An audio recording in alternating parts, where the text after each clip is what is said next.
Fala pessoal, tudo bem? Professor Jones aqui passando para falar qual será o tema dessa semana que a gente vai estudar. Essa semana é a nossa 19ª aula, né? Quase chegando aos finalmente aí, ao final das aulas, e a gente termina com o sistema remuneratório, né? A gente já falou lá desde princípios, conceito de trabalho, de empregador, de empregado, relações de trabalho, diferenças, trabalhos especiais. As últimas aulas a gente veio trabalhando sobre jornada de trabalho, férias, e aí a gente chega no sistema remuneratório, né? Esse sistema remuneratório a gente vai aprender nas aulas que ele não está única e exclusivamente presente na consolidação das leis do trabalho. Ele também está lá presente na nossa Constituição Federal, né? Então a gente tem que partir do pressuposto que essa remuneração ela é protegida junto ao ordenamento jurídico em todas as camadas, né? Desde lá da nossa Constituição Federal até tratados, até orientações jurisprudenciais, né? Então a gente vê esse sistema remuneratório é de grande importância para vocês que são de recrutamento e seleção, para vocês que são de recursos humanos, para vocês que trabalham com administração de pessoas, né? A remuneração está lá no nosso artigo 457 da CLT e está estabelecido lá que a remuneração é uma forma de compensação do trabalho do empregador para com o empregado, né? Então, além do salário base, aquele salário específico que o trabalhador recebe, remuneração também abrange gorjetas, prêmios, né? Alguns requisitos aí, ou algumas bonificações que vocês, ou mesmo um empregador, passa a repassar para o empregado, né? E dentre eles a própria gorjeta, né? Isso é interessante porque no nosso parágrafo 3º do artigo 457 está dizendo o que são gorjetas, né? E gorjetas são a importância que especialmente é dada pelo cliente para o seu funcionário específico, né? O seu funcionário, quando eu digo seu funcionário, é o funcionário da empresa, né? Então vamos se dizer que vocês trabalhem ou administrem uma loja de venda de roupas. Pode ser que um cliente goste de algum vendedor e fale para o vendedor assim, ó, fica com essa pequena diferença como gorjeta. Então essa gorjeta é do empregado, não é do empregador. E a gente vê muitas vezes acontecendo alguns erros quando se dá uma diferença de caixa, por exemplo, a mais. Essa diferença de caixa a mais é tida como gorjeta e deve ser dividida para todos os trabalhadores ali, todos os vendedores, todos os caixas e assim sucessivamente, se não ficar nítido de quem é essa diferença, né? Porque a gente sabe, muitas das vezes as pessoas fazem compras, né, conosco e deixam lá 10, 15, 20 reais de gorjeta, né? Porque gostou do atendimento de um vendedor X ou de um vendedor Y, né? Ou mesmo até do atendente do caixa, né? A gente vai verificar isso, né? E além do artigo mencionado da CLT, ainda tem uma súmula de número 354 do Tribunal Superior do Trabalho, que fala que as gorjetas integram a remuneração. Não só que essa gorjeta, quando ela integra a remuneração, ela não pode servir de base para cálculo de outras parcelas, como aviso prévio, adicional noturno, horas extras, repouso semanal não remunerado, né? Então a gente verifica que a remuneração, de grosso modo falando, é uma forma de gorjeta, de salário mais gorjeta, né? Então você soma o salário e a gorjeta da remuneração, né? O nosso artigo 611, a linha 611A, né, traz que a convenção coletiva e o acordo coletivo de trabalho tem prevalência sobre o que é legislado, ou seja, tem preferência ou se sobrepõe à própria lei, não à Constituição Federal. Perceba que o artigo fala a própria lei e não a Constituição Federal. Isso pode se valer da gorjeta como remuneração, né, como produtividade. Então vocês, para terem uma segurança jurídica maior, vocês reduzem a termo e colocam no contrato de trabalho que, caso as gorjetas sejam efetuadas ou sejam percebidas pela própria empresa, essas são repassadas no final do mês para os trabalhadores.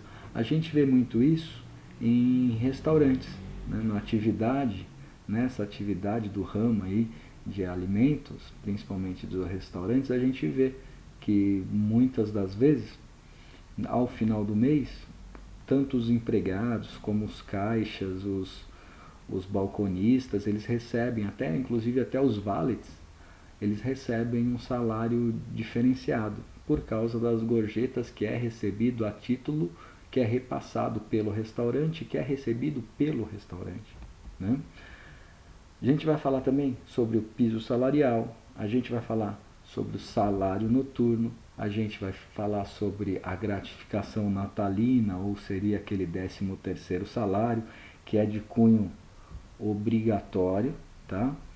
A gente vai falar sobre uma gratificação de função, né? A título aí sempre que algum empregado exerça algumas funções de destaques perante a empresa, né? A título de exemplos, cargos de supervisão, cargos de liderança, cargos de gestão, como de vocês nos recursos humanos, vocês podem ter uma gratificação de função, tá? E o que é interessante dessa gratificação de função que a gente vai trabalhar é que, uma vez você deslocado ou você transferido da função que você desempenhava, você perde essa gratificação de função. Então vamos dizer que você é um gerente e recebe uma gratificação por isso, gratificação gerencial. Se você for deslocado para um outro setor, automaticamente você perde o direito a essa gratificação.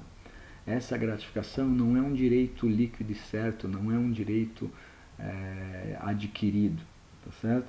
A gente vai falar também referente a comissões, a porcentagens, né? Quando se paga essas comissões e porcentagens. Iremos falar sobre adicional, né, de hora extra, que seria aquelas horas extraordinárias. A gente sabe que a gente trabalha 8 horas diárias e 44 semanais. Tudo que passar disso tem que ser remunerado como horas extras, né? E uma coisa interessante nas horas extras é que, se elas tiverem uma continuidade, ou seja, uma habitualidade, elas passam a ser o próprio salário. Então ela tem reflexos em outras parcelas, como descanso semanal remunerado, o 13º, férias a mais 1/3, fundo de garantia e até mesmo aviso prévio. Então vamos dizer que vocês têm um funcionário que todos os dias ele realiza 2 ou 3 horas extras, 2 ou 3 horas extraordinárias, e vocês querem dispensar esse trabalhador, né? Para a segurança de vocês, vocês vão ter que colocar nesse aviso prévio 2 ou 3 horas a mais, né, de horas extraordinárias para esse funcionário, tá certo? A gente vai falar sobre adicional noturno, um adicional aí no mínimo numa base de 20%. A gente vai falar sobre um adicional de transferência. Como assim transferência? Imagina que um trabalhador, ele trabalha em uma filial e ele vai ser transferido para uma outra filial. Será que ele tem algum direito? Ele tem lá um direito de 25%. A gente vai trabalhar isso bem na aula, tá certo? Outra coisa, a gente vai verificar nessa questão de transferência, quando a transferência é lícita ou ilícita, tá? Quando ela precisa quando essa transferência precisa do consentimento do empregador, do empregado, e quando ela não precisa do consentimento do empregado. Um exemplo, cargos de gerência, né? Cargos de administrativos, cargos como gerente comercial, por exemplo, eles não precisam de uma aceitação tácita ou expressa desse trabalhador. O administrador da empresa, ou mesmo vocês, os recursos humanos, podem transferir esse profissional para qual filial vocês quiserem e não precisam pagar um adicional a mais a ele, nem tampouco uma concordância expressa. Agora, vocês têm que demonstrar que essa transferência se faz necessária. Uma vez que vocês não demonstrem que essa transferência se faz necessária, essa transferência é vista pelo juizado, pelos juízes trabalhistas, como uma forma abusiva de transferência, tá certo? A gente vai falar sobre adicionais, como o adicional de periculosidade, adicional de insalubridade, né? A gente vai falar também sobre a participação nos lucros, né? O nosso famoso PLR, que mediante negociação coletiva, o empregador poderá, não é um dever. A palavra, o verbo é poder e não dever. Então, o empregador poderá, segundo o artigo 3 lá da Lei 10.101 de 2000 e também o artigo 7, inciso 11 da Constituição Federal da República Federativa do Brasil, nos traz que esta verba adquire uma natureza salarial e gere reflexos nas demais verbas, tá certo? A gente vai falar também nessa aula sobre a questão do vale transporte, até quanto que o empregador tem que complementar o vale transporte do empregado, né? Então vamos dizer, o empregado lá, ele pode pagar ele pode ter seu salário comprometido em até 6%. Passando de 6%, o que vier a mais para o deslocamento da residência do trabalhador até a empresa, passado isso, tá certo? É obrigação do empregador fazer essa complementação. A gente vai falar também sobre verbas relacionadas a prêmios. Prêmios que é uma parcela indenizatória, tá? Em decorrência aí a uma boa atividade, a um bom desempenho do empregado, a título de exemplo, produtividade, assiduidade, qualidade, entre outros, né? E por que é sempre importante a gente verificar que é uma parcela indenizatória? Porque se é uma parcela indenizatória, não reflete em outras parcelas remunerativas pagas, como férias, 13º e coisas do tipo, tá certo? Outra parcela que a gente vai falar no sistema remuneratório é com relação ao auxílio alimentação, que também possui uma natureza indenizatória, tá certo? Então, quando não realizada a sua contraprestação, na modalidade em pecúnia, se distribui ao empregado o famoso VR, né, Vale Refeição ou Vale Alimentação, tá certo? Também a gente vai falar sobre salário utilidade, né, que é uma substituição à parcela que seria em dinheiro, mas aí eu posso dar através de moradia, através de alimentação, através de vestuários, através de veículos para deslocamento, entre outros, tá certo? A gente também vai falar sobre as horas contínuas que o empregado fica à disposição. A gente também vai falar sobre os acréscimos que que o empregador tem que fazer. Por exemplo, alimentação, eu posso descontar do empregado até um importe de 20%, na habitação eu posso descontar até o importe de 25%, entre outros, tá certo? Então tudo isso a gente vai falar na próxima aula. A gente vai falar também sobre equiparação salarial, e essa equiparação salarial tem alguns requisitos, dentre eles tem que ser prestado, o serviço prestado tem que ser prestado para o empregador, para o mesmo empregador, em uma mesma empresa, não inferior a 4 anos, não inferior à mesma atividade, mesma função há 2 anos, né?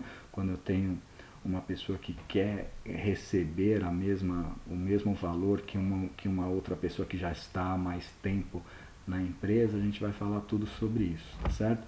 Então, esse é o tema que a gente vai trabalhar, já finalizando o nosso curso, né? Então eu espero vocês lá. Um grande beijo no coração de vocês. Fiquem com Deus e espero vocês na terça-feira, tá certo? Um beijão, tchau, tchau.